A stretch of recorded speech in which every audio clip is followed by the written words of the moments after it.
진로 문제를 두고 부모님과 갈등을 겪는 친구도 많은데 여기 이런 고민을 가진 친구도 있어요. 진로 문제로 엄마 아빠와 갈등이 좀 있습니다. 엄마 아빠는 안정적이고 돈 많이 버는 직업만 선호하세요. 제가 하고 싶은 일로 먹고 살기 어렵다고 하시는데 솔직히 엄마 아빠가 얘기하시는 안정적이고 돈 많이 버는 직업은 저는 별로 호감이 안 갑니다. 어떻게 해야 할지 모르겠어요. 여러분은 어떤 일을 하는 게 맞다고 생각하세요? 저는 하고 싶은 일이요. 잘하는 일, 하고 싶은 일. 둘 다 통틀어서 네. 하는 거. 저는 결론부터 말씀을 드리면요. 자기가 하고 싶은 일을 해야 돈도 많이 벌 수 있다. 이렇게 네, 결론을 맞죠. 드리고 싶어요. 맞죠. 네, 왜냐하면 진로에서 첫 번째는 뭐냐면 바로 자신의 흥미입니다. 그래서 1년에 한 번 전국에 있는 중고등학교에서 진로 검사를 실시할 때 그때 하는 검사가 바로 흥미 검사거든요. 네, 그러니까 가장 중요한 게 사실 뭐 적성 이런 거보다 내가 흥미가 있어야 내 진로를 찾아갈 수 있다는데 이 친구는 이미 질문에 답이 나와 있어요. 저는 별로 호감이 안 갑니다. 그러니까 별로네. 부모님이 권해주신 거에 전혀 흥미가 없는 거예요. 그러면 만약에 이 친구의 부모님이 권해주시는 일이 우리가 딱 아는 안정적이고 돈 잘 벌고 그러면 모두가 뭐 공부 잘하는 애들이 하고 싶고 이러면 게 의사 아니면 변호사 뭐 회계사 이런 직업일 수 있잖아요. 네. 근데 본인은 그런 거에 전혀 흥미가 없다는 거예요. 그러면 본인이 흥미 없는 일을 가서 뭐 변호사가 됐다 치면 법정 가서 그 변호하고 이런 걸 할 수 있을까요? 못하죠. 네. 오래 못 버텨요. 네, 오래 못 버티고 또 나올 겁니다. 그래서 저는요. 자기가 하고 싶은 일을 하는 게 먼저라고 생각하고요. 그러니까 남들도 이랬다고 해서 나도 이럴 거야 이런 생각을 하지 마시고 적극적으로 본인이 하고 싶은 일에 도전하시기를 응원드립니다. 네. 쌈쌈 고민 상담소. 하고 싶은 말이 있습니다. 그런데 잘할 자신이 없습니다. 그쪽으로 남다른 재능이 있는 것도 아니거든요. 제가 그 길을 가도 될까요? 이 고민에 대해서는 어떻게 생각하세요? 저는 가야 된다 생각해요. 근데 이게 뭐 어떤 진로에 따라 다를 것 같은데 막 재능이 좀 필요한 그런 진로면 그냥 일찍 포기하고 다른 꿈을 찾는 것도 나쁘지 않다고 생각을 해요. 아, 재능은 솔직히 노력이 있어도 되게 재능이나 그런 거에 따라서 되게 차이가 많이 커요. 재능이랑 노력은 이렇게 보기에 좀 같아 보여도 다르니까. 그래도 노력을 하면은 웬만하면은 따라잡을 수 있다고는 생각하는데 그 기간이 너무 짧다 보면은 어중간하게 돼서 오히려 더 힘들어지죠. 네, 저는 청소년 분들께 우리 소중한 청소년 분들께 꼭 이런 말씀을 들려드리고 싶어요. 청소년기는 무엇을 잘 할 수 있는 나이가 아니다. 이 말씀을 드리고 싶어요. 그리고 재능이라는 것도 개발을 해야 되거든요. 그래서 네, 제가 맞아요. 가장 또 좋아하는 심리학자가 안데르스 에릭슨이라는 분이 네. 1만 시간의 법칙이라는 거를 이제 세상에 널리 알렸고 세계적인 전문가 권위자이신데요. 네. 이분이 재능이 대표적이다라고 생각하는 예술학교에 방문을 해가지고 바이올린 전공자들을 살펴봤어요. 그랬더니 훗날 나중에 전문가로 먹고 사는 그런 사람들은 20살까지 10,000시간을 했고 아마추어 연주가로 활동하는 사람들은 한 8,000시간 정도 연습을 했고 그다음에 일반 음악교사는 4,000시간 연습을 했다 이런 결과가 있어요. 그러니까 사실은 음악은 재능이다 우리는 이렇게 생각을 하잖아요. 그게 아니라 음악 역시 노력이구나. 그래서 1만 시간을 채운 사람이 나중에 진짜 자기 길을 먹고 살 수 있구나 이렇게 되는데요. 근데 저는 실제로 글쓰기에서도 1만 시간의 법칙을 봤거든요. 그래서 글을 전혀 못 쓰던 친구들이 있어요. 막 문장도 엉망이고 막 플롯도 없고 이런 친구들이 정말 10,000시간 동안 맨날 책 보고 글 읽고 막 이러다 보니까 등단도 하고 딱 10,000시간이 지나니까 정말 그래서 저희 작가 세계에서는 평균 등단 시기를 10,000시간 3년이라고 잡고 있거든요. 그러니까 글쓰기도 재능이다 생각하는데 지금 고등학생이 소설가가 꿈이에요. 그런데 저는 재능이 없는 것 같아요 라고 말을 하면 지금은 글을 잘 쓸 수 있는 나이가 아니에요. 왜냐하면 한 번도 연습해 본 적이 없잖아요.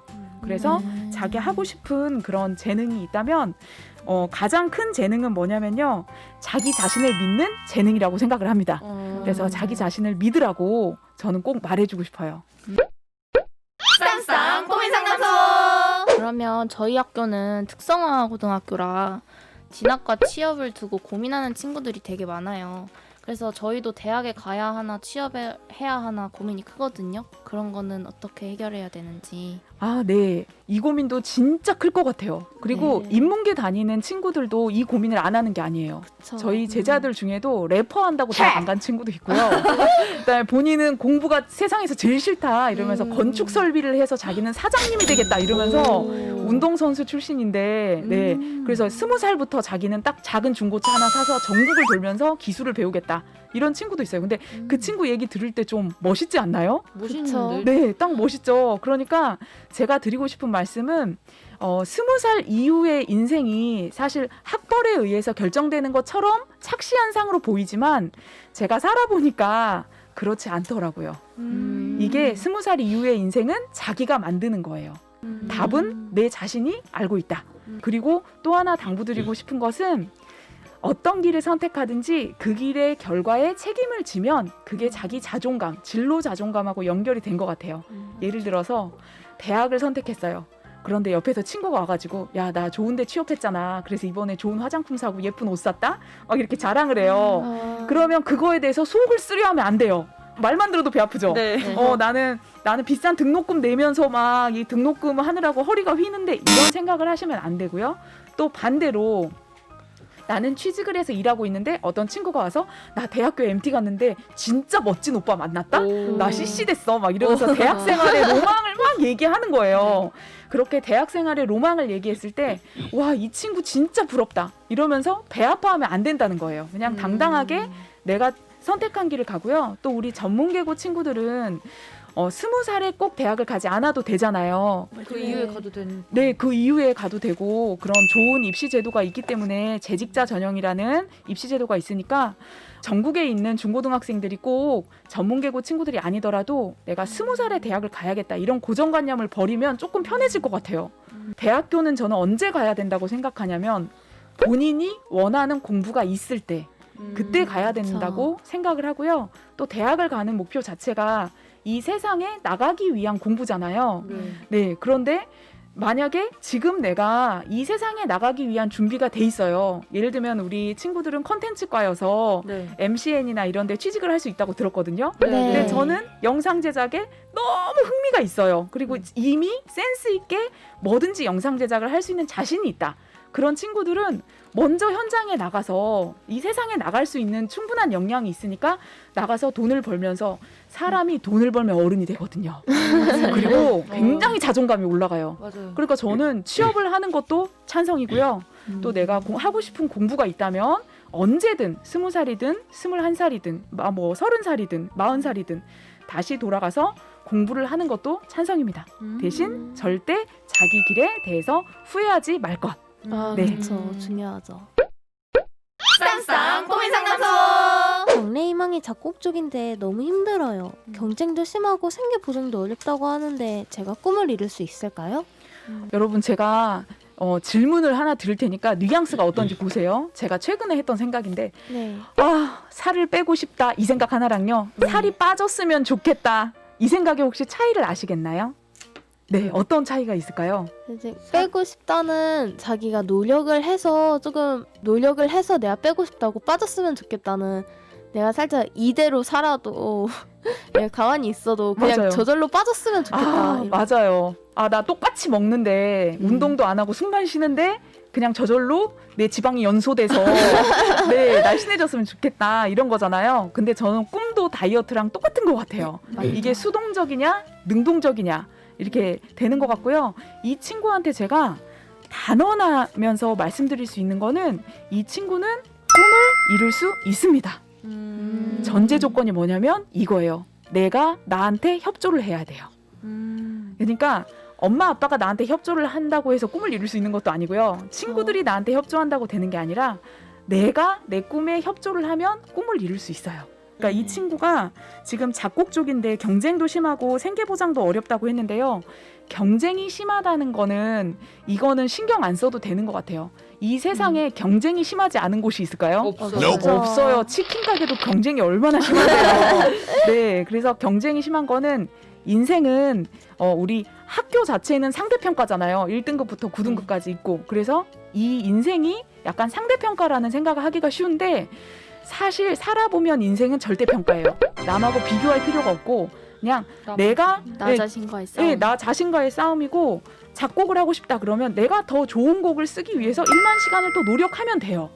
그런데 이런 노력 없이 무서워만 하고 두려워만 하지 않으면 돼요. 그래서 자기 자신을 믿고 이 자기가 되고 싶은 모습하고 지금 현재의 모습의 차이가 크잖아요. 네. 그거를 어떻게 하면 되냐면 뭘로 채우면 되냐면 행동으로 채우면 됩니다. 그래서 열심히 노력하는 도전과 행동으로 채우면 돼요. 그래서 이 사연을 주신 분께는 제가 정말 좋은 곡 쓰시라고 응원을 보내드립니다. 은재쌤 오늘 나와주셔서 정말 감사합니다. 진로에 대한 저희들의 고민과 궁금증을 시원하게 해결해 주셨습니다. 저도 왠지 저만의 길을 찾은 것 같고 그런 느낌도 드는 것 같아요. 저도 은재쌤이 해주신 얘기 잘 듣고 이제 제 진로에 대해서 고민할 때 잘 참고해보도록 할게요. 와, 그렇게 말씀해 주시니까 정말 보람있네요. 저도 오늘 예쁘고 아름다운 우리 새 MC들과 함께해서 행복했습니다. 정말 감사합니다. 안녕. 감사합니다.